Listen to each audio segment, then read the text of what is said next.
આજના સમયમાં મોટા ભાગના માણસોને આપણે બે વિભાગમાં વહેંચી શકીએ.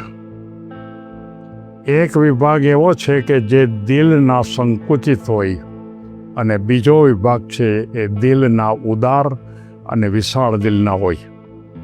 અલબત્ત આમાં વધતા ઓછા પર્સન્ટેજ પણ હોઈ શકે, પણ વિશાળ દિલનો માણસ જીવનમાં ખૂબ સુખી થાય છે અને સંકુચિત દિલનો માણસ જીવનમાં હેરાન થાય છે, તકલીફ ભોગવે છે અને જીવનનો સાચો આનંદ પ્રાપ્ત કરી શકતો નથી.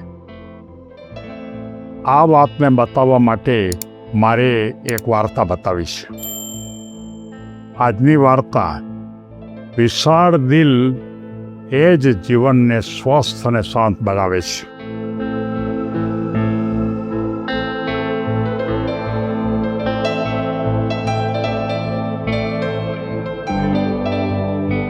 કોઈ એક કંપનીની અંદર કિરીટ અને કેશવ બે મિત્રો નોકરી કરતા હતા. બંને મિત્રો હતા, પણ કિરીટનો ઉછેર માત્ર ને માત્ર સ્વાર્થની ભૂમિકા પર અને કોઈ પણ બાબતની અંદર સંકુચિતતાથી પોતાના કરતાં કોઈ આગળ ન વધી જાય, પોતા એને પાછળ જ રાખવાનો આ પ્રકારની ભૂમિકા ઉપર વિકાસ થઈ ગયેલો. અને કેશવ છે એનું જે કુટુંબ હતું એને કારણે એનો વિકાસ એવો હતો કે શક્ય ત્યાં સુધી બીજાને ઉપયોગી બનવું, વિશાળ દિલથી કામ કરવું, પોતાના સ્વાર્થ કરતાં પણ સમાજ માટે વિચાર કરવો, અને આ પ્રકારની ભૂમિકા ઉપર એ પોતે કામ કરતો.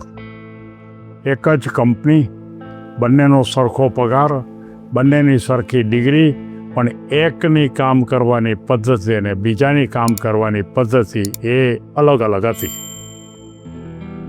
બરોબર એક વખત એ કંપનીમાં એક અભય નામનો વ્યક્તિ આવે છે અને એને પણ આ કંપનીમાં સારી નોકરી અને સારો પગાર મળે છે, પણ એકદમ સામાન્ય કુટુંબમાંથી આવતો હતો. એટલે આ મોટી કંપનીમાં એને નોકરી મળવાને કારણે એકદમ ગભરાઈ જાય છે. એને એમ થાય કે આવડી મોટી કંપનીમાં મારું શું થશે, હું કેવી રીતે આમાં કામ કરી શકીશ? કારણ કે સામાન્ય કુટુંબમાંથી આવતો હોય, એણે આવી વિશાળતા ક્યારેય જોઈ ન હોય. એટલે અભયના મનમાં ચિંતા થતી હતી કે મારે કોઈકને પૂછતું રહેવું જોઈએ. એટલે એને સૌથી પહેલાં કિરીટને પૂછ્યું કે મારે ખરેખર આની અંદર કઈ રીતે ધ્યાન રાખવું, શું કરવું? પણ કિરીટ છે એ તો સંકુચિત મનનો હતો, અને સંકુચિત મનનો હતો એટલે એને કહે નહીં, અને કહેવાને બદલે કદાચ એના કરતાં ઊંધી પણ વાત કરે. એના મનમાં થયું કે આ કિરીટ છે એ આપણને કંઈ વાત કરતો નથી, કારણ કે સમજુ તો હતો જ ભાઈ. એટલે તરત જ એના મનમાં એમ થયું હું બીજા કોઈને પૂછી લઉં. બીજાને પૂછતા કોઈએ એને એમ કીધું કે તું કેશવની વાત કર. કેશવ છે ને એ બહુ ભલો છે અને એકદમ વિશાળ દિલનો છે, તને કંઈક ને કંઈક કામ તને સમજાવશે. એટલે તરત જ કેશવ પાસે જાય છે અને કેશવને એમ કહે છે કે હું સાવ ગરીબ કુટુંબમાંથી આવું છું, આવી મોટી કંપનીમાં કામ કેમ કરવું એ મને આવડતું નથી, મોટા અધિકારી સાથે મારે કેવી રીતે વર્તન કરવું એ પણ મને ખ્યાલ નથી. ત્યારે કેશવ એને એમ કે તું જરાય ચિંતા કરતો નહીં, તું જ્યારે તને તકલીફ પડે ત્યારે તું મને પૂછતો રહેજે, હું તને સાચો રસ્તો બતાવીશ. કોઈ પણ વખતે એટલે નાની એવી મુશ્કેલી પડે તો પણ એ કેશવને જઈને પૂછે, અને કેશવ આ અભયને સાચો રસ્તો બતાવે. અને ધીમે ધીમે કરતાં એક સમય લગભગ 6 કે એકાદ વર્ષ થયું.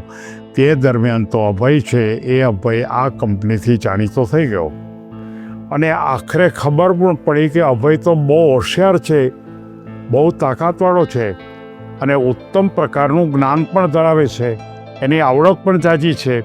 એમ જ્યારે કેશવને ખબર પડી ત્યારે એને કેશવ અને આ અભય એ બંને સાથે રહીને કામ કરતા હતા. એટલે કેશવને એનો લાભ મળવા માંડ્યો, અને કેશવને એનો લાભ મળવા માંડ્યો એટલે કેશવનું મૂલ્ય પણ વધતું થઈ ગયું. પણ કિરીટને એનો લાભ મળતો નહોતો, કારણ કે કિરીટે એને માર્ગદર્શન આપ્યું નહોતું. અને એટલા માટે ફરી વખત જ્યારે પ્રમોશન થયું ત્યારે કેશવને ઊંચી પોસ્ટ ઉપર મૂકવામાં આવ્યો, પગાર પણ ખૂબ વધારે આપ્યો. ત્યારે તરત જ કિરીટ એના જે મુખ્ય ડાયરેક્ટર તેને એમ કહે છે કે અમે બંને એક જ હતા, તો એમને કેમ પ્રમોશન મળ્યું ને મને કેમ ન મળ્યું? ત્યારે એણે એમ કીધું કે કિરીટ છે એના ભૂમિકાની અંદર તે પોતે છે ને ખરેખર બહુ સારું કામ કરવામાં ન લીધું ને કે તે પોતાનું વર્તુળ સારું ન બનાવ્યું, તે તારા સારા માણસોને તારા વર્તુળમાં લીધા નહીં અને તું કોઈને ઉપયોગી પણ થતો નહોતો, એટલે તને જ્ઞાનનો વિકાસ થયો નહીં. અને આ જે કેશવ હતો એ પોતે વિશાળ જ્ઞાન ધરાવતો હતો તારા જેટલું જ, પણ એનું પોતાનું ગ્રુપ વધારતો ગયો અને એમાંય જ્યારે અભયનો જ્યારે એને ખરેખર લાભ મળ્યો અને એ અભય બહુ હોશિયાર હોવાને કારણે આ કેશવને જ્ઞાન મળ્યું અને જેને કારણે એના જીવનમાં એને બહુ લાભ મળ્યો. મિત્રો, હંમેશા યાદ રાખો કે તમે તમારા પોતાના વિચારોમાં વિશાળતા રાખવી જરૂરી છે. એટલું જ નહીં, પણ કેશવ આપણને એમ કહે છે કે તમારું ગ્રુપ પણ એવું બનાવો કે જે વિશાળ હૃદયના હોય. જો તમારું ગ્રુપ એવું હશે તો તમારી વિશાળતા વધતી જશે, અને જો તમે તમારા ગ્રુપમાં વધારે વિશાળ માણસોને નહીં રાખો અથવા એકલા કામ કરશો તો તમે જીવનમાં હંમેશા પાછળ રહી જશો. અને આ વાત મોટા ભાગના જાણતા હોવા છતાં અનેક માણસો એકલા પોતે કામ કરે છે અથવા તો પોતાની આસપાસ એકદમ સંકુચિત વિચારતા માણસોને જ ગોઠવે છે અને આખરે જીવનની અંદર પસ્તાય છે. હંમેશા કેશવ જેવા બનવા માટે હું દરેક યુવાનોને એક વાત ફરીને બતાવું છું કે વિશાળ દિલ અને વિશાળ દિલવાળા માણસોનું ગ્રુપ તમારા જીવનમાં તમે ખૂબ આગળ નીકળીશો. દિલની વિશાળતા વગર સાચો પ્રેમ મળતો નથી. નાના અને સારા કામથી પણ મોટો ફેરફાર તો જ આવે કે જો તમારી દિલની વિશાળતા હોય તો. પ્રેમ વહેંચવાનો પ્રયત્ન કરો અને જેટલો તમે પ્રેમ વહેંચશો એટલી તમારી વિશાળતા વધશે. દિલ મોટું રાખવું એ જ તમારી સાચી સંપત્તિ છે.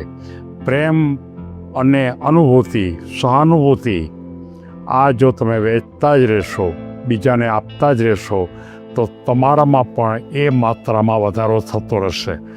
બીજાને સ્વીકારો અને એનું શક્તિ પણ તમે મેળવો.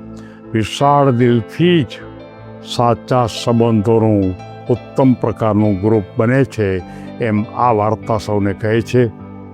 સૌ કોઈ આગળ વધો એવી શુભ ભાવના સાથે સૌને ધન્યવાદ.